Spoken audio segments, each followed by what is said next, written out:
आखिर नए closing action system से निफ्टी में क्यों आया 200 अंकों का उछाल? समझिए क्या बदला, क्यों बदला और इन्वेस्टरों पर इसका क्या असर होगा। हेलो फ्रेंड्स, उम्मीद करता हूं कि आप अच्छे होंगे, स्वस्थ होंगे और इस पे पूरे मटेरियल की खेप लेकर आया हूं 4 अगस्त के लिए जो महत्वपूर्ण हो सकते हैं।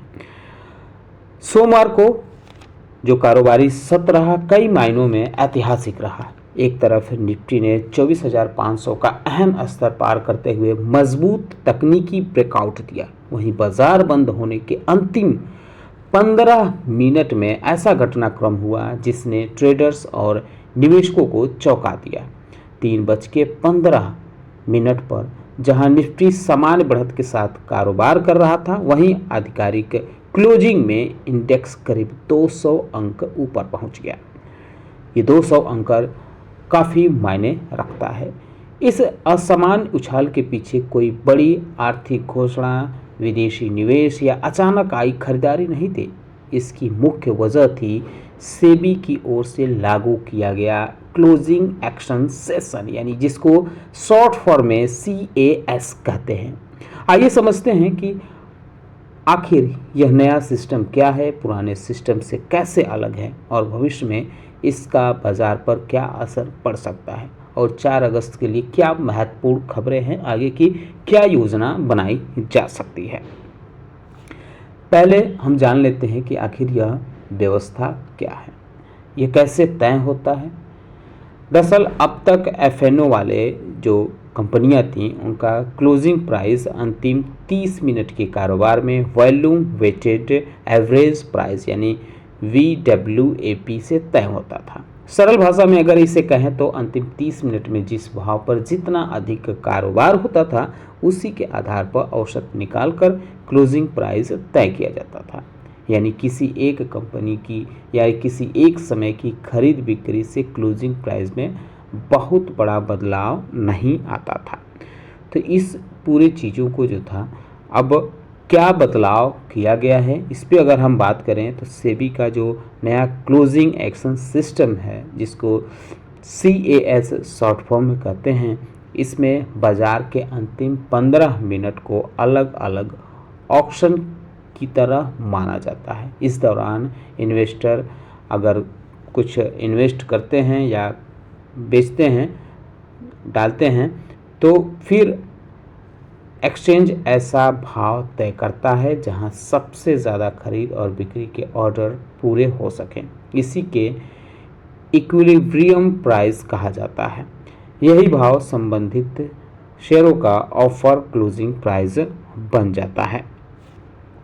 अब सवाल आखिर में ये उठता है कि आखिर सेबी ने यह बदलाव क्यों किया है। तो इसके 3 बड़े उद्देश्य हैं। पहला है कि बेहतर प्राइस डिस्कवरी, बाजार बंद होने के समय किसी भी शेयर का जो वास्तविक मूल्य अधिक सटीक तरीके से तय हो सके। दूसरा है ट्रांसपेरेंसी, क्लोजिंग प्राइस तय करने की प्रक्रिया ज़्यादा ट्रांसपेरेंट हो और अंतिम मिनटों में कीमतों में कोई कृत्रिम बदलाव यानी जनरेटिव बदलाव की संभावना कम हो, फेक बदलाव की संभावना कम हो। तीसरा है लिक्विडिटी बढ़ाना, दिन के अंत में संस्थागत निवेशकों की खरीद बिक्री एक ही प्लेटफॉर्म पर केंद्रित हो, जिससे बड़े ऑर्डर आसानी से पूरे हो सकें। तो सोमवार को 200 अंक क्यों बढ़ा निफ्टी, आखिर ये सवाल तो उठता ही है। कई ब्रोकर्स ने अपने ट्रेडर्स को 3-3 बजे के बाद सामान्य कैश ट्रेडिंग रोकने के निर्देश दिए। इससे बाजार में सामान्य कारोबार काफ़ी कम हो गया। दूसरी ओर बड़े संस्थागत जो हैं इन्वेस्टर, उनकी खरीदारी जारी रही, इंस्टीट्यूशनल इन्वेस्टर जिसको कहते हैं, लेकिन ऑप्शन में बिक्री के ऑर्डर अपेक्षाकृत कम थे। नतीजा यह हुआ कि खरीदारों को सौदा पूरा करने के लिए ज़्यादा कीमत चुकानी पड़ी। इसी कारण कई हैवी वेट जो कंपनियां थीं सामान्य बाजार में भाव से काफ़ी ऊपर बंद हुए। सबसे ज़्यादा अगर हम बात करें तो असर पड़ा Grasim industry, axis bank, Kotak Mahindra bank, Asian paints, Bajaj auto, SBI, Tata steel, Titan power grid और आइसर मोटर्स। इनमें अधिकांश जो कंपनियां थीं उनमें 3:15 के मुकाबले 1% से ज़्यादा ऊपर बंद हुए हैं, जबकि ग्रासिम इंडस्ट्री लगभग 3% पर बंद होते हुए हमें देखने को मिला। इन कंपनियों का निफ्टी में अच्छा खासा वेटेज देखने को मिलता है। इसी कारण इन कंपनियों की तेज़ी ने अकेले निफ्टी के आधिकारिक क्लोजिंग लेवल को करीब 200 अंक तक जोड़ दिया, जिसकी वजह से इस तरह से उछाल देखने को मिली। अब सवाल ये उठता है कि फिर सेंसेक्स में ऐसा क्यों नहीं हुआ। यही सबसे दिलचस्प सवाल है कि अगर पूरे बाजार में तेज़ी थी तो सेंसेक्स में भी 200 अंक क्यों नहीं उछाल आया। इसके पीछे 3 प्रमुख कारण हैं। पहला ये है कि अलग शेयर, निफ्टी और सेंसेक्स में शामिल कंपनियां पूरी तरह से समान नहीं हैं। यानी ये नहीं है कि अगर जो कंपनी निफ्टी पे लिस्टेड है वो सेंसेक्स पे भी लिस्टेड हो, यानी बीएसई पे भी लिस्टेड हो। जिन कंपनियों में ऑक्शन के दौरान ज़्यादा उछाल आया उनका असर निफ्टी पर ज़्यादा पड़ा।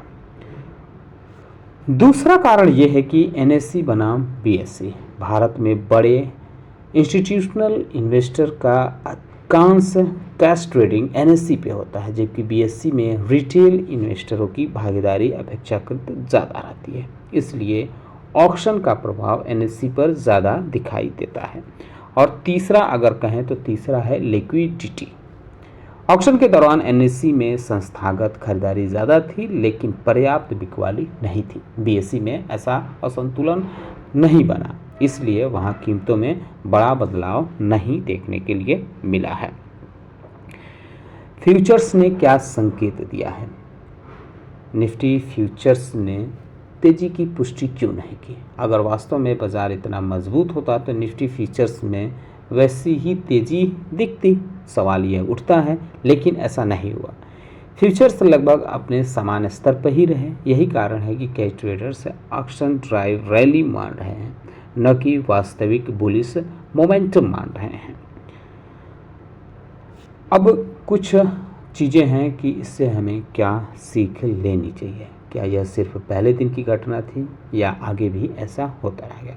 यह बाजार 2 हिस्सों में बटा हुआ है। इस पे लोग जो विशेषज्ञ हैं, जो जानकार हैं, उसे 2 हिस्सों में बटे हुए हैं। पहली पक्ष यह है, यानी कुछ लोग ये कह रहे हैं कि कुछ आने वाले दिनों में जैसे जैसे संस्थागत निवेशक यानी इंस्टीट्यूशनल इन्वेस्टर ऑक्शन में सक्रिय होंगे, लिक्विडिटी बढ़ेगी और कीमतें संतुलित रहेंगी।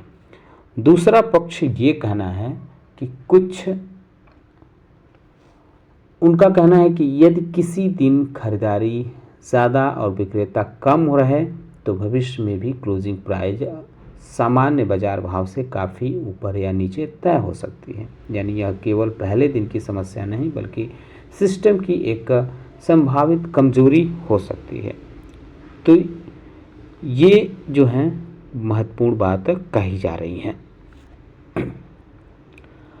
अब इससे चिंता करनी चाहिए या नहीं, तो कुछ विशेषज्ञ जो हैं वो कह रहे हैं कि इससे घबराना नहीं चाहिए, लेकिन कुछ बातों का ध्यान रखना ज़रूरी होगा। केवल क्लोजिंग प्राइस देखकर अगले दिन का फैसला न लें। 3:15 के बाद आने वाले असामान्य चाल को समझें। सबसे बड़ी बात यह है कि आप उसको समझिए और कोई उसको देखकर उसके आधार पर कोई फैसला मत लीजिए।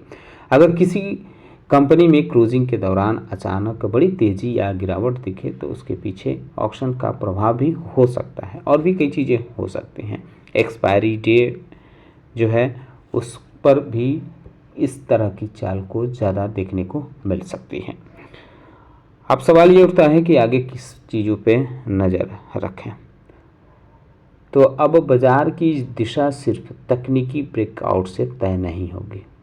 इस सप्ताह इन्वेस्टर की नज़र कुछ प्रमुख घटनाओं पे भी रहेगी। आरबीआई की जो मॉनेटरी पॉलिसी कमेटी है उसका फैसला आने वाला है। Q1 के कुछ रिजल्ट आएंगे, जैसे oil and natural gas corporation, Bharti Airtel, Nykaa, FNS e commerce ventures यानी Nykaa, Bharatiya Hexacom, Alembic pharmaceuticals, Emami, Godrej properties, graphite India, Greaves cotton, Kalyan jewellers India, Marico multi commodity exchange of India, Metropolis health care, Pidilite industry, PNB housing finance, united beverage and Uno Minda जैसी कंपनियां अपनी quarterly नतीजे जारी करेंगी मंगलवार को, तो इन पे आपको नज़र रखनी होगी। क्रूड ऑयल की कीमतें कैसी रहती हैं ये भी काफ़ी महत्वपूर्ण है। साथ ही साथ मैन्युफैक्चरिंग पीएमआई जो है और सर्विस मैन्युफैक्चरिंग और सर्विस पीएमआई जो हैं इन पे भी नज़र रखना होगा। एफआईआई और डीआईआई की क्या रणनीति है इस पे भी क्लोजिंग यानी क्लोज नज़र रखनी होगी। जैसे कि फॉरेन इंस्टीट्यूशनल इन्वेस्टर यानी एफआईआईज जो हैं अभी फ़िलहाल इंडियन मार्केट में बने हुए हैं। अगर देखें तो हम 3 अगस्त को एफआईआईज ने 222 करोड़ से ज़्यादा की खरीदारी की, जबकि डीआईआईज ने भी खरीदारी की 1571 करोड़ की। ये एक्सचेंज के डाटा से हमें जानकारी मिली है। और इस पूरे सेशन के दौरान डीआईआईज ने जो टोटल खरीदारी की है वो 18,325 करोड़ की है, जबकि बिकवाली की है 16,754 करोड़ की। तो रिजल्ट इसका ये है कि इनका इनफ्लो देखने को मिला है 1571 करोड़ का, जबकि एफआईआईज ने टोटल खरीदारी की है 12,621 करोड़ की और बिकवाली की है 11,699 करोड़ की। यानी इनका जो इनफ्लो देखने को मिला है एफआईआईज की वो 922 करोड़ की रही है, तो इस पे भी नज़र रखना होगा। अब सवाल एक तो ये भी है कि आखिर आगे की क्या योजना है। तो सोमवार को जो 200 अंकों का उछाल है यह नहीं बताता कि बाजार अचानक बेहद मजबूत हो गया। यह नए क्लोजिंग एक्शन सिस्टम के पहले दिन का प्रभाव था। इसमें कम लिक्विडिटी और एक तरफा जो इंस्टीट्यूशनल खरीदार थे उनके हैवी वेट शेयरों की क्लोजिंग भाव ऊंचे तय हुए, तो इन सब की वजह से ये सारी चीज़ें रही हैं। ये बात बिल्कुल ध्यान रखने वाली है। कुछ महत्वपूर्ण चीज़ ये है कि यह तेज़ी पूरी तरह से बुलिश सेंटिमेंट नहीं है, बल्कि इस एक्शन का पूरा असर रहा है। कुछ एक्सपर्ट भी इस चीज़ को बता रहे हैं। अब कुछ कंपनियों में खबरें हैं उस पर भी आपको नज़र रखनी चाहिए। देख लें, एसबीआई फंड ने अपने क्वार्टरली नतीजे जारी किए हैं। प्रॉफिट कंपनी का 3.7% बढ़ा है। रेवेन्यू भी 15.2% बढ़ते हुए देखने को मिला है। कल्पतरु ने बताया है कि उसका कंसोलिडेटेड नेट लॉस जो है वो 26 करोड़ इस बार आ गया है। पिछली बार 49 करोड़ था, यानी कंपनी का जो लॉस था वो कम हुआ है। हालांकि रेवेन्यू इसका इंक्रीज हुआ है 6.5%।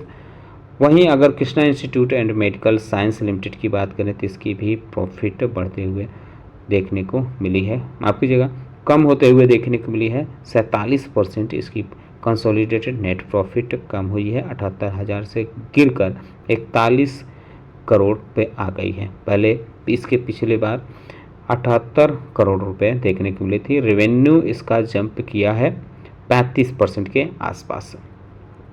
टोरेंट पावर का कहना है कि उसका कंसोलिडेटेड प्रॉफिट 12% से ज़्यादा गिरा है, 638 करोड़ आ गया है। पिछली बार 731 करोड़ था और रेवेन्यू इसका 2.8% बढ़ते हुए देखने को मिला है, 8,124 करोड़ रहा है।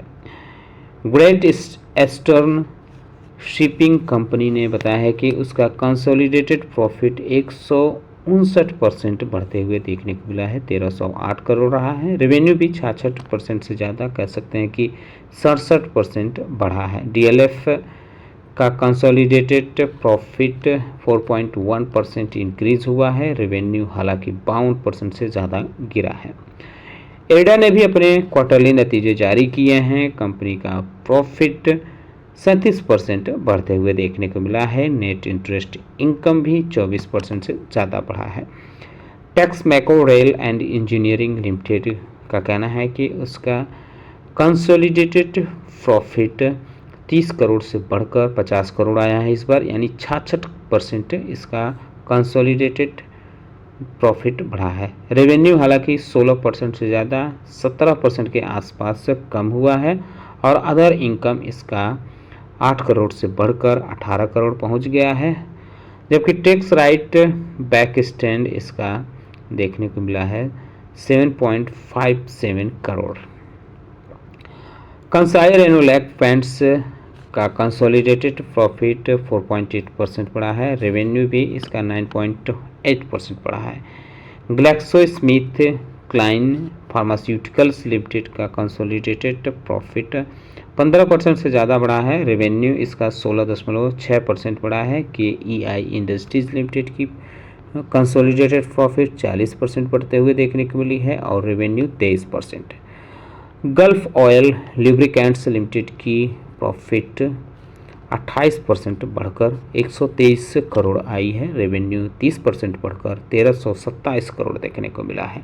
डोम्स इंडस्ट्रीज ने भी अपने क्वार्टरली नतीजे जारी किए हैं। कंसोलिडेटेड प्रॉफिट 22% गिरा है, इसका 57 करोड़ से गिरकर सीधे 44 करोड़ पे आ गया है, जबकि रेवेन्यू इसका 19% से ज़्यादा बढ़ते हुए देखने को मिला है।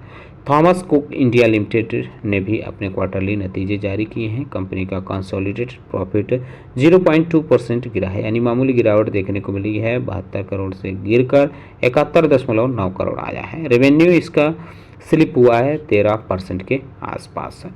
रेस्टोरेंट ब्रांड एशिया लिमिटेड का लॉस कम हुआ है, 41 करोड़ से घटकर इस बार 28 करोड़ आया है और रेवेन्यू इसका 18% के आसपास जंप किया है। पेटीएम में अपडेट देखने को मिल रहा है कि SAIF पार्टनर्स इसमें बिकवाली कर सकते हैं। 2.3% स्टेक बेचने की बात आ रही है ब्लॉक डील के जरिए। ये जो डील की साइज़ है ये 2002 करोड़ की बताई जा रही है और फ्लोर प्राइस 1339 रुपये पर इक्विटी बताई जा रही है। CNBC ने अपने सोर्स के हवाले से ये रिपोर्ट दी है। मीशो में भी इसी तरह की खबर देखने को मिल रही है। पीक XV पार्टनर्स और एलिवेशन कैपिटल जो है बिकवाली कर सकते हैं। 2.3% स्टेक यानी 10.5 करोड़ इक्विटी बेचने की बातचीत चल रही है। CNBC ने ये सोर्स के हवाले से ये खबर दी है। बताया जा रहा है कि जो टोटल डील साइज़ है वो 19 करोड़ की है और फ्लोर प्राइस 182 रुपये पर इक्विटी की बताई जा रही है। उधर LIC में भी बिकवाली की खबर आई है। सरकार इसमें 6.5% अपनी हिस्सेदारी बेचने जा रही है OFS के जरिए। 4 और 5 अगस्त को ये OFS ओपन होगा और इसका जो बेस ऑफर साइज है 2.5% है, जबकि पेड-अप इक्विटी जो शेयर कैपिटल है वो 31.62 करोड़ इक्विटी है। साथ ही साथ एडिशनल है 4% यानी 50.59 करोड़ इक्विटी है। इसका जो ग्रीन शो ऑप्शन में रहेगा ये 50.59 करोड़ इक्विटी। फ्लोर प्राइस इसकी तय है 382 रुपये पर इक्विटी। अरविंद लिमिटेड में अपडेट ये है कि कंपनी ने अपनी QIP लॉन्च कर दी है। फंड रेजिंग के लिए 518 रुपये पर इक्विटी के आसपास इसकी फिक्स फ्लोर प्राइस की गई है। VVIP इंफ्राटेक लिमिटेड में अपडेट यह है कि कंपनी को दिल्ली गवर्नमेंट से एक प्रोजेक्ट मिला है 198.50 करोड़ का। ये सीवरेज वर्क से रिलेटेड काम मिला है, 24 महीने में पूरा करना है। UPL लिमिटेड में अपडेट देखने को मिल रहा है कि कंपनी के चीफ एग्जीक्यूटिव ऑफिसर और सीनियर मैनेजमेंट के सदस्य माइक फ्रैंक ने इस्तीफा दे दिया है अपने पद से और 31 अगस्त से ये इफ़ेक्टिव होगा। उन्होंने 4.5 साल तक इस कंपनी में अपना सर्विस दी है। इसके पीछे की वजह उन्होंने बताया है कि वो अब US में जाने की तैयारी कर रहे हैं इसकी वजह से, और कुछ पर्सनल कमिटमेंट है जिसकी वजह से उन्होंने इस्तीफा दिया है। तो ये अपडेट था। वीडियो तो लंबा हो गया, लेकिन उम्मीद करता हूँ कि आपको अच्छा लगा होगा। कैसा लगा ये ज़रूर हमारे कमेंट बॉक्स में बताएं।